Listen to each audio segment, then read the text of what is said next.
The process for buying or building a PC is hard. Choosing the parts, budgeting your options, knowing the difference between DDR4 and DDR5 RAM, whether or not you should get an Intel or an AMD CPU, get AMD, or why NVIDIA cards are so expensive. A lot of the customers that we deal with here are also console gaming refugees. They've seen the light of our beloved PC master race and want a better gaming experience for themselves, but they don't know all the weird little intricacies of PC hardware, and that's okay. So in today's video, we're gonna be going over all the pieces you need to build a PC and what they do. Let's get into it.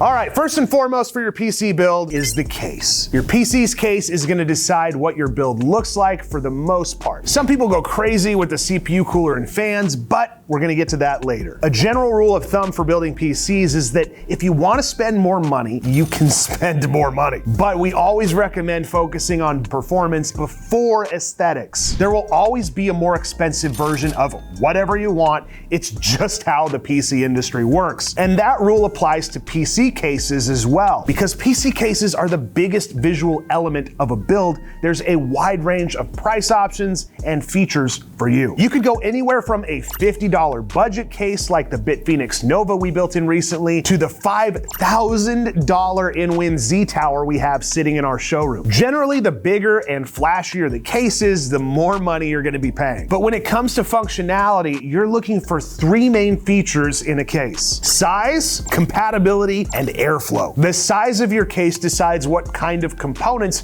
you're going to be able to use for your build. PC case sizing is pretty simple to understand. Mini towers take mini ITX motherboards only. Micro towers can fit micro ATX motherboards and mini ITX. Mid towers can fit all three types of motherboards. They're a standard size PC case. And full towers are just really big for the sake of being big, but can fit pretty much everything. So when you go to buy a case, make sure you look at what size motherboards it's made to be compatible with. That way you don't buy an ATX motherboard for an ITX case. Next up is compatibility. Now, when I say compatibility, it means a couple of things. First off is just having enough space for your parts. Say you bought a beefy i9 14900K, but the case you have doesn't support a cooler big enough to cool it. Oh no! The other part of compatibility is the I/O. The I/O is where you hook in all your cords for your PC. Don't buy a case that has too few USB ports, or even worse, no USB-C ports. Everything runs on USB 3 and USB-C now, so make sure the case you want isn't outdated and supports one or both of these. Once you've picked out your case, now it's time for the CPU. The CPU is the brain of your computer. It does all the complex processing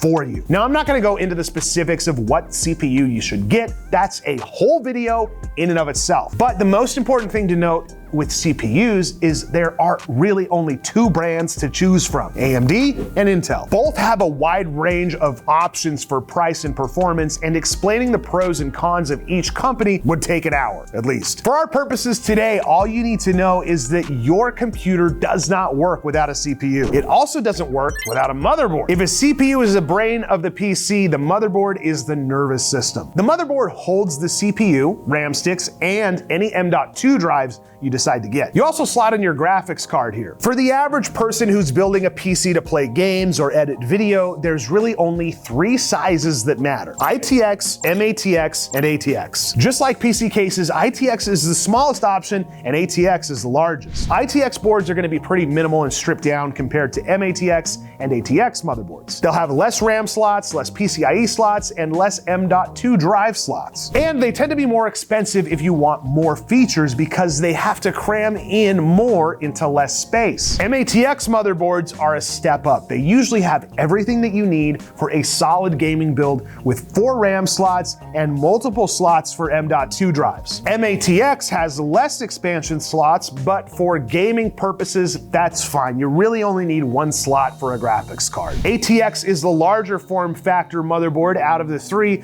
but the only benefit you see from this is some extra M.2 slots depending on the motherboard. These have extra expansion slots, but again, for gaming, this is negligible. I generally recommend an ATX motherboard if you have a larger case. It just looks weird to put a small motherboard in a big case. There are other motherboard sizes like eATX, but for newer people who are trying to build a PC for gaming, eATX motherboards aren't needed. If you plan on upgrading your CPU down the line, it is important to buy a quality motherboard. An i9 in an $80 motherboard is not going to perform the same as in a $250 motherboard. There's also super overpriced motherboards. I'm looking at you, MSI Godlike. So don't cheap out on this component and take the time to find the right one so that you're not overpaying either. Moving on to the memory of your PC. The random access memory, or RAM, is another component that your PC can't function without, especially for gaming. RAM is the short-term memory of the computer system. It allows the PC to access information at a very fast rate. The higher quality RAM you have, the less time you spend in File Explorer. What I mean is that high quality RAM allows you to access programs, documents, and games faster.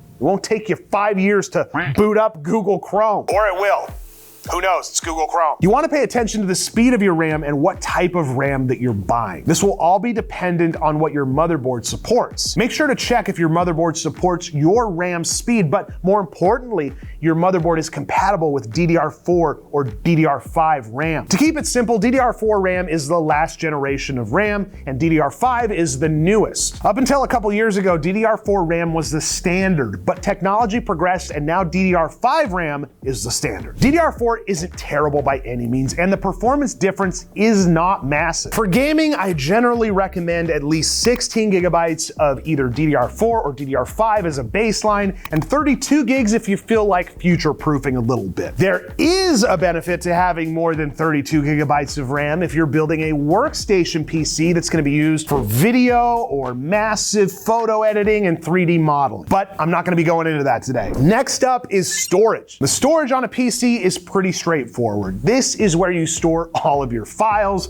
documents, and games. I recommend getting an M.2 NVMe SSD drive because they are the fastest version of storage that you can get. M.2 SSDs are installed on the motherboard, but other SSDs are usually linked by a SATA cable and secured at the back or bottom of the case. I would personally stay away from hard disk drives if you're using your PC for gaming. They're super slow. They're great for personal video storage though. And as always, get enough storage. The file sizes for games are getting massive, and I'd recommend having at least 2 terabytes of storage. But 1 terabyte is enough to be comfy if your budget is tight. 500 gigabytes used to be the standard, but depending on the games that you're downloading, 1 or 2 of them, and all of a sudden your drive's full. All right, moving on to the CPU cooler. When it comes to the CPU cooler, there is a fair amount of debate on whether or not you should use an air cooler or go liquid cooling. Air cooling is definitely cheaper, but in my opinion, it doesn't look as cool. It also has less potential for failure as the only thing that can break is a fan. Water cooling consists of 2 different categories: all-in-one solutions, or AIOs, and custom loop systems. AIOs are super popular right now and consist of a pump, some tubes, and a radiator. AIOs are great because you never have to drain them or do any real maintenance on them, and they'll typically last quite a few years before they need to be replaced, and let's be honest, you're gonna wanna get a new PC by then anyway. So they're great for someone even if it's their first PC. Custom loops, on the other hand, require a lot of skill to create and a certain level of upkeep. Oftentimes, custom loops include water blocking the graphics card,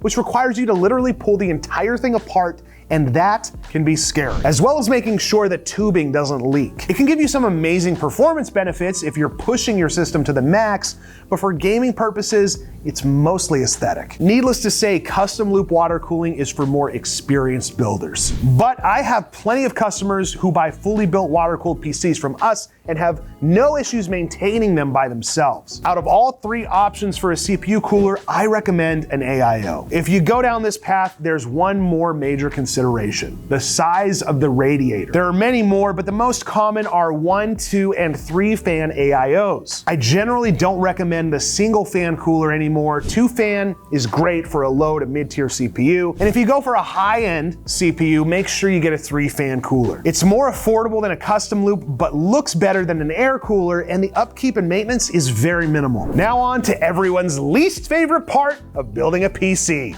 the power supply. All right, here's the deal with power supplies. The 80+ rating system sucks ass.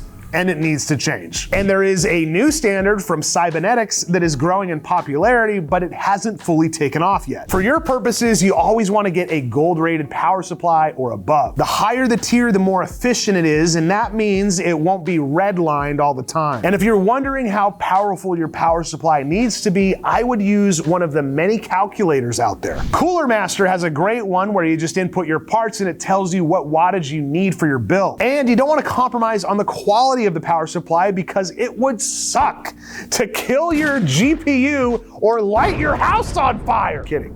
Or am I? Anyway, on to everyone's favorite part of PC building, the motherfucking graphics card, baby. If the CPU is the brain, the motherboard's the nervous system, then the graphics card is the muscle. And just like real life, the more money you have, the bigger muscles you get. That's how it works, right? No.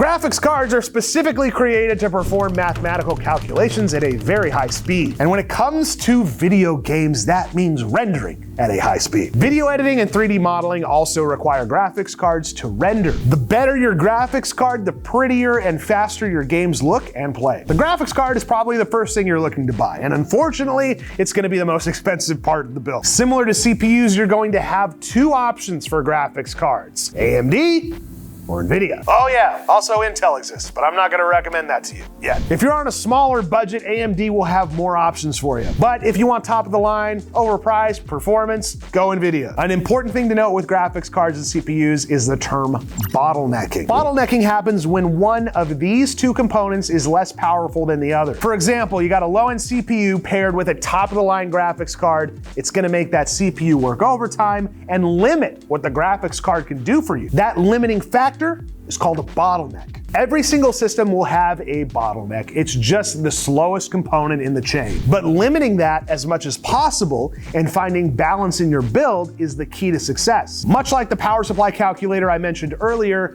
there are bottleneck calculators you can use online to see if your components are severely bottlenecked before buying them. And that should be it for everything that goes into a PC build. Yo, what about case fans? Oh yeah, fans. My bad. Last but not least, you need case fans. And let me tell you, people get stupid about their case fans. Ideally, the case you buy will come with some fans for your build. And if you buy an AIO, it'll come with fans as well for the radiator. But if you want to get custom about it, case fans are a deep, dark rabbit hole that will suck you dry of all your money. Ideally, you want fans that give you solid airflow and aren't too loud. But if you want RGB fans or super high quality performance fans, that's where it starts getting expensive. Or even fans with LCDs in them. You heard me.